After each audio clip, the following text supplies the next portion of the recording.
महाराष्ट्रासाठी एक महत्त्वाची बातमी आहे। राज ठाकरेंसोबत युती का केली नाही याबाबत देवेंद्र फडणवीस यांनी मोठा खुलासा केलेला आहे। ते पहिल्यांदाच असं मोकळपणे बोललेलं आहे। राज ठाकरेंबरोबर आम्ही युती का केली नाही हे देवेंद्र फडणवीस यांनी एका चॅनलच्या संपादकासोबत बोलताना सांगितलं। राज्यातील 29 महापालिकांच्या निवडणुकीला अवघे 3 दिवस उरले आहेत। उद्या निवडणुकीचा प्रचार थांबणार आहे। त्यापूर्वी सर्वच पक्षांच्या नेत्यांनी जोरदार प्रचारावर भर दिलाय। राज्याचे मुख्यमंत्री देवेंद्र फडणवीस यांनीही प्रचारावर भर दिलाय। या प्रचारामध्ये त्यांनी विरोधकांचा चांगलाच समाचार घेतलाय। अनेक नवीन गोष्टी मतदारांपुढे मांडल्या आहेत। या निवडणुकीच्या निमित्ताने त्यांनी एका वृत्तवाहिनीशी एक गौप्यस्फोट केलेला आहे।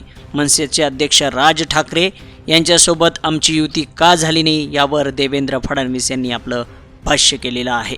ज्यावेळी फडणवीस यांच्याशी संवाद साधण्यात आला त्यावेळेस मनसे अध्यक्ष राज ठाकरे यांच्यासोबत तुम्ही का गेले नाही, त्यावर फडणवीसांनी थेट उत्तर देत उद्धव ठाकरे यांच्या मिरच्या झोंबल्यातील आरोपाची हवा काढून टाकली।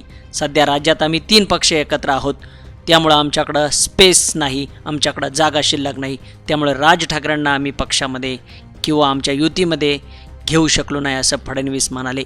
मागच्या वेळी आमची राज ठाकरेंसोबत युती झाली होती। राज ठाकरे जेव्हा आले होते तेव्हा त्यांनी प्रखर हिंदुत्वाचा मुद्दा हाती घेतला होता। आता त्यांनी हिंदुत्व सोडून दिलेलं आहे। त्यांनी जुनीच भूमिका घेतली आहे। ते मराठी माणसाबद्दल बोलत असतील तर काही हरकत नाही, पण रिक्षावाल्यांना मार, टॅक्सीवाल्यांना मार हे आम्हाला जमणार नाही। त्यामुळे त्यांचं आणि आमचं जमलं नाही। ते काही आमचे शत्रू नाही, ते पुढेही आमचे मित्र राहतील, पण या निवडणुकीत त्यांची आणि आमची वैचारिक लढाई आहे। मी मित्र म्हणून नाही तर राजकीय निरीक्षक म्हणून सांगतो, उद्धव ठाकरेंसोबत झालेल्या युतीचं सर्वाधिक नुकसान जे आहे ते राज ठाकरेंना होणार असं फडणवीसांनी सांगितलं। राज्यात 66 नगरसेवक बिनविरोध निवडून आले, इतरांचं का नाही, फक्त तुमचेच कसे, असा सवाल ज्यावेळेस त्यांना करण्यात आला त्यावेळेस फडणवीसांनी आकडेवारीसह उत्तर दिलं।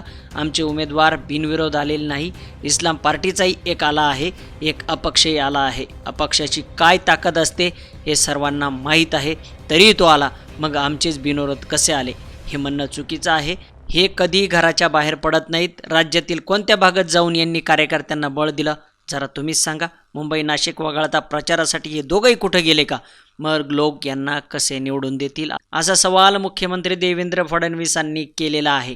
आपल्याला काय वाटतं, देवेंद्र फडणवीसांचं हे मत बरोबर आहे का?